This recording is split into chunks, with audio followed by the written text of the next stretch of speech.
Hey there everyone, Hitesh here, back again with another video. And before we even move further in the TypeScript, even its installation process, I want to make this absolutely clear that what TypeScript is and what it isn't. In this video, I'll focus on what TypeScript is not.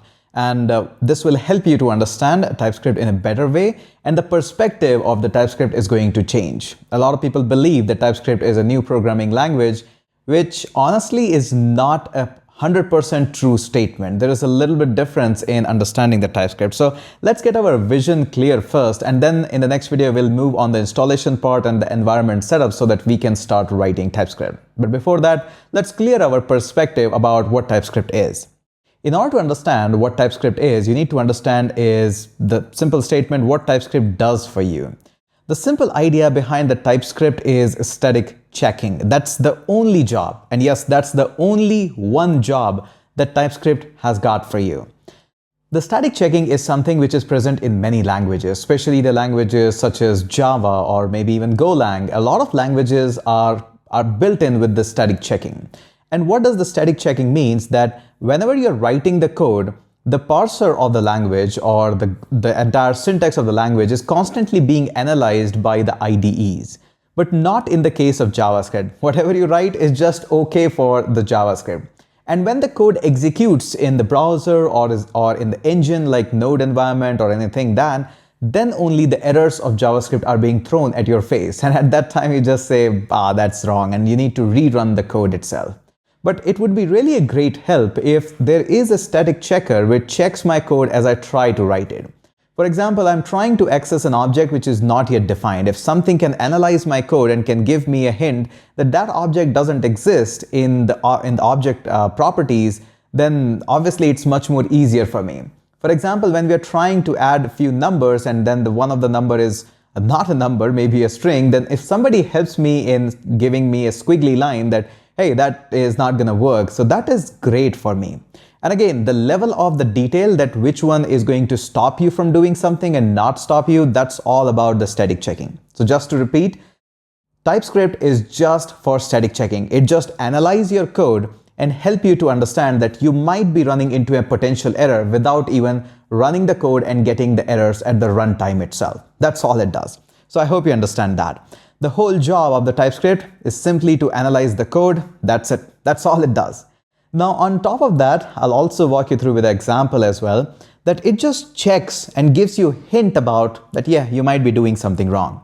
But yes, it is still possible that your code might be giving you squiggly lines or errors, and still you may export this entire code into JavaScript and that might run absolutely well.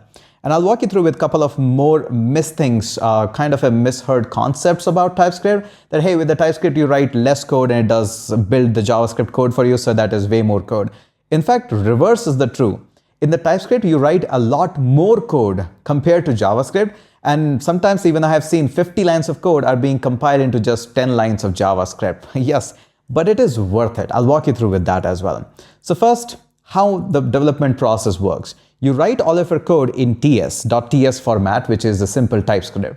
When you're building components like React or something, I have seen people use a simple extension of .tsx, which is also totally fine. It has nothing to do. It is just a mixture of TypeScript plus the JSX kind of a syntax. So this is kind of a same component thing. Basically, your HTML is baked into the system. I'll walk you through with that as well. But the whole idea behind the TypeScript is you write your TypeScript code and that code is being transpiled into JavaScript. And there are a lot of fancy words here. It is compiled, it is transpiled. We'll work through with that. I'll give you a brief overview of what is the difference between them, what is the meaning of it, and how it is working. You can just simply say at this point of time that TypeScript code is being converted into JavaScript. That is a rather safe word to use right now. And then your JavaScript. And one thing, the most important thing to learn and to know for this video is TypeScript is a development tool. Yep, it is a development tool. Your project still runs in JavaScript. The code that you produce or you send to the production is still a pure 100% JavaScript code.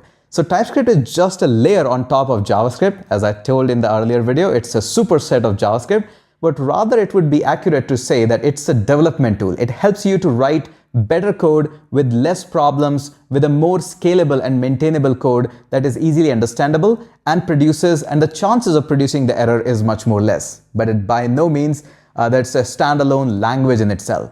It's something which is a wrapper around the JavaScript. And yes, there are new keywords here like union and interface and a whole lot of them. We'll walk through with that.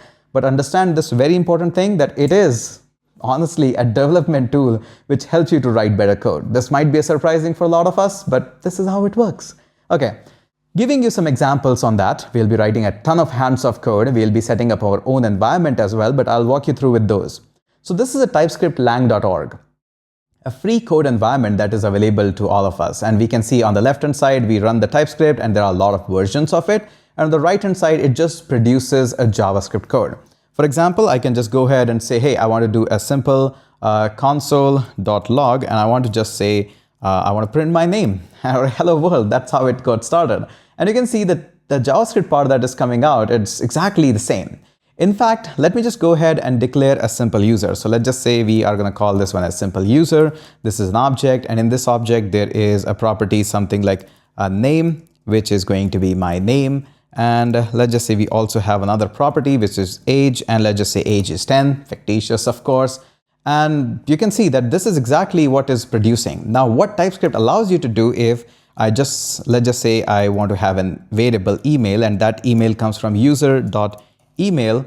Now notice here, there is a squiggly line. The error was given to me here that, hey, this property doesn't exist. So TypeScript smartly just go through with your code and tells you that email was not available there. But notice here, most important thing here is, although this property was not there, but there is nothing which is stopping me to produce the equivalent JavaScript code. Yes, that is the most important thing. In fact, this might be a little bit surprising to you in the initial first look, that let's just say if you go ahead and say that I have a simple number 1, which is 3, and let's just say if we have a number 2, which is 3, and if I go ahead and say, hey, let's just call this one as sum, that is going to be equal to number 1, and we're going to go ahead and say number 2. Now notice here, if I go ahead and do a simple console.log, and I go ahead and say, hey, give me a sum, you might be thinking that JavaScript or TypeScript especially is going to just disallow you to do these kinds of things. You can see right now, nothing is doing that. If I run this code, the code is transpiled. We get the same things as 33. Yes, there are ways to avoid this. I'll walk you through with that. But here we can see in the playground, it is working fine.